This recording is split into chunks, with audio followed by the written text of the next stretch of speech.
Hello student, आज की class में हम लोग पढ़ने वाले हैं क्लास 10th की साइंस। लेसन होगा पहला। चैप्टर का नाम है रासायनिक अभिक्रियाएं एवं समीकरण। इसका पहला लेक्चर हम पढ़ा चुके हैं, जिसमें हमने केमिकल रिएक्शन क्या होती है और केमिकल इक्वेशन क्या होता है और उसको कैसे हम लिखते हैं। ये सारी चीज़ें हमने बहुत अच्छे से पढ़ी हैं। जिन बच्चों ने वो क्लास को ना देखा हो तो ज़रूर जाए चैनल पर, और प्ले लिस्ट बनी हुई है क्लास 10th साइंस की नाम से प्ले लिस्ट बनी हुई है, उसमें जाइए और क्लास को देखिए। ठीक है, तो चलिए शुरू करते हैं। आज के क्लास में हम लोग जानने वाले हैं केमिकल रिएक्शन के टाइप्स, यानी रासायनिक अभिक्रियाओं के प्रकार, टाइप्स ऑफ केमिकल रिएक्शन। तो केमिकल रिएक्शन यहाँ दिखाया गया 5 प्रकार के होते हैं। एक पहला है संयोजन अभिक्रिया यानी कॉम्बिनेशन रिएक्शन। दूसरा वियोजन यानी अपघटन अभिक्रिया यानी डिकम्पोजिशन की रिएक्शन। और तीसरा है विस्थापन अभिक्रिया यानी डिस्प्लेसमेंट रिएक्शन। चौथा है द्विविस्थापन अभिक्रिया यानी डबल डिस्प्लेसमेंट रिएक्शन। और पांचवी है अपचयन मतलब उपचयन एवं अपचयन अभिक्रिया।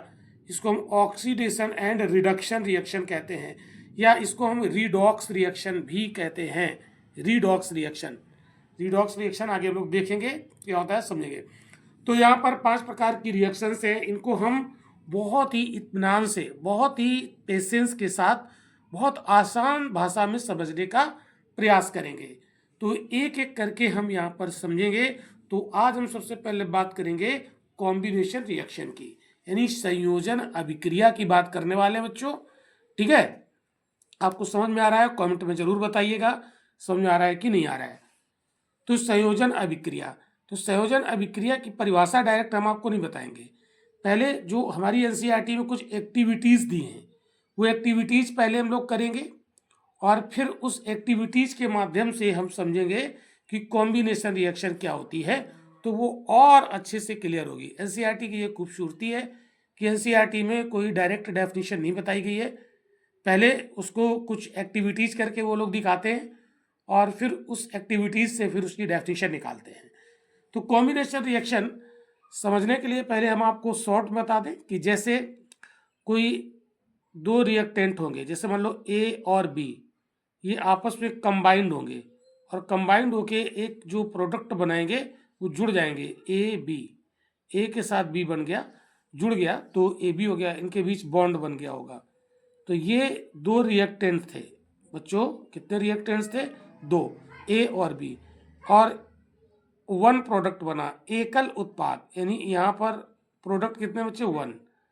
ठीक है बच्चों। तो जब 2 या 2 से अधिक रिएक्टेंट आपस में संयोजित होकर संयोग करें, कंबाइंड हो जाएं, और एक प्रोडक्ट बनाए, 1 प्रोडक्ट, एकल प्रोडक्ट बनाए, तो उसे हम कहते हैं कॉम्बिनेशन रिएक्शन।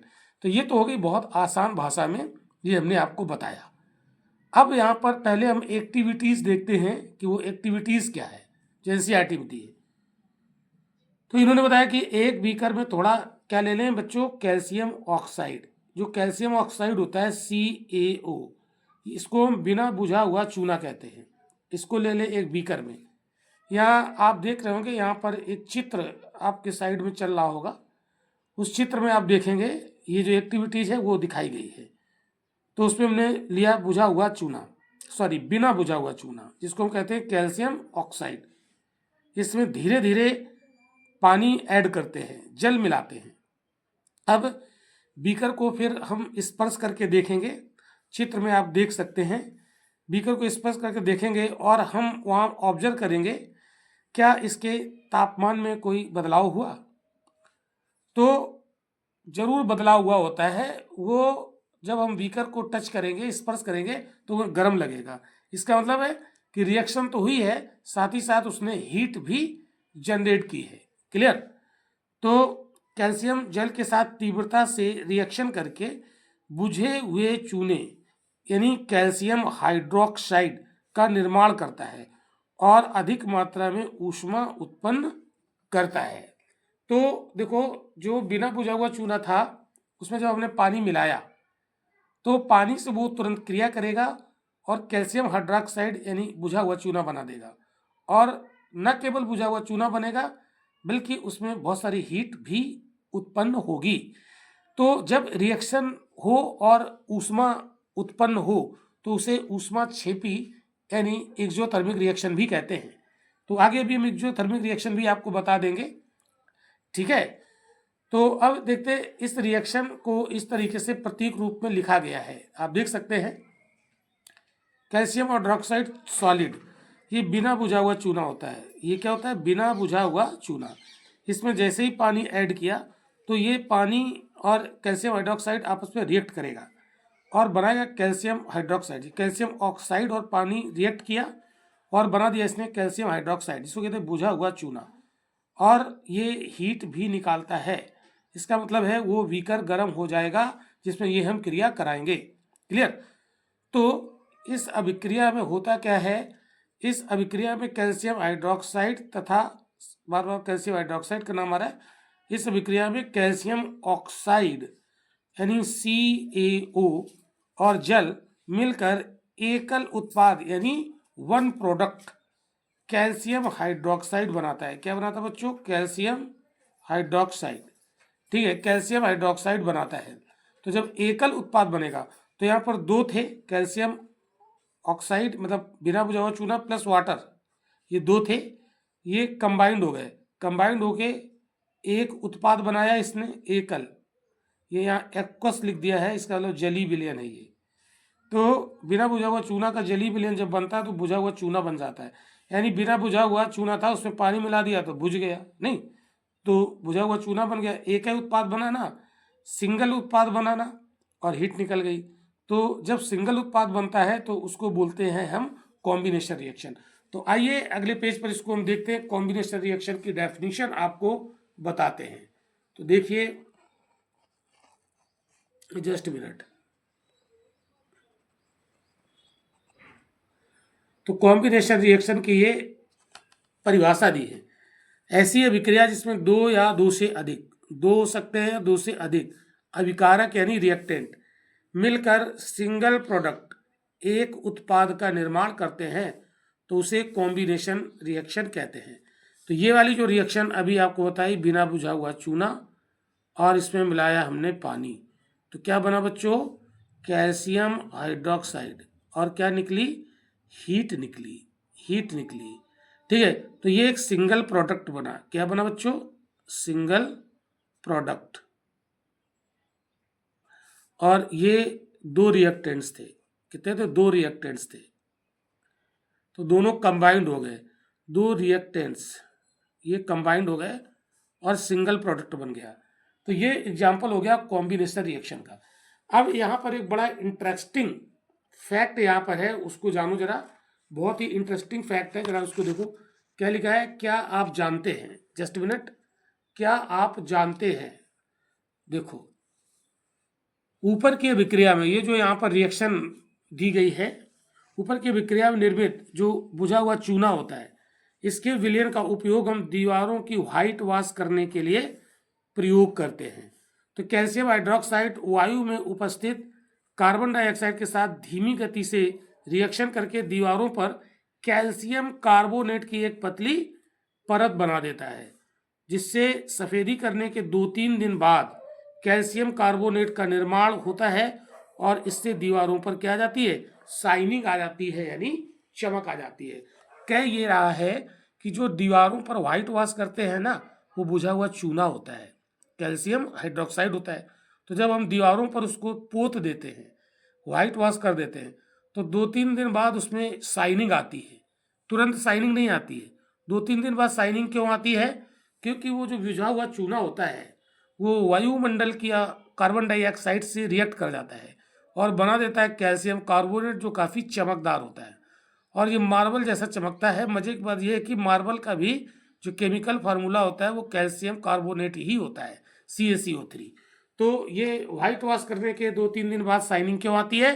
क्योंकि वो जो बुझा हुआ चूना होता है वो वायुमंडल की कार्बन डाइऑक्साइड से धीमे धीमे रिएक्शन करता है और कैल्शियम कार्बोनेट बना लेता है। दीवारों पर एक कैल्शियम कार्बोनेट की पतली परत चिपक जाती है, जिससे वो चमकने लगते हैं। तो ये रिएक्शन कैसी होती है? देखो, कैल्शियम हाइड्रोक्साइड CO2 से रिएक्शन करता है, CO2 गैस बनता है कैल्शियम कार्बोनेट, और यही कैल्शियम कार्बोनेट की लेयर दीवार पर आ जाती है और ये काफ़ी चमकदार होती है। कैसी बच्चों? ये होती है चमकदार होती है। समझा की बात। और नोट पे लिखा संगमरमर का जो रासायनिक सूत्र होता है वो भी यही होता है, तो मार्बल जैसा चमकना शुरू हो जाता है। तो कॉम्बिनेशन रिएक्शन का ये एक बड़ा अच्छा एग्जाम्पल आपने देखा, एक ये कैल्शियम हाइड्रोक्साइड में CO2 आया, मिल गया।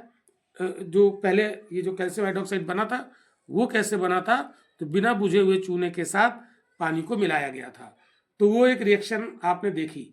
अब हम कॉम्बिनेशन रिएक्शन के कुछ और भी उदाहरण आपको बताने वाले हैं। देख सकते हैं, कोयले का दहन, जब हम कोयला जलाते हैं, कोयला में होता है कार्बन, तो ये कार्बन, और ये होता है सॉलिड, यस लिखा है सॉलिड, और जलाने के लिए ऑक्सीजन गैस चाहिए होती है। ये ऑक्सीजन गैस इससे कंबाइंड होगा, बनेगी कार्बन डाइऑक्साइड। तो ये एक सिंगल प्रोडक्ट बना बच्चों, ये एक सिंगल प्रोडक्ट बना। और जब सिंगल प्रोडक्ट बनता है तो क्या होता है, उसे बोलते हैं कॉम्बिनेशन रिएक्शन।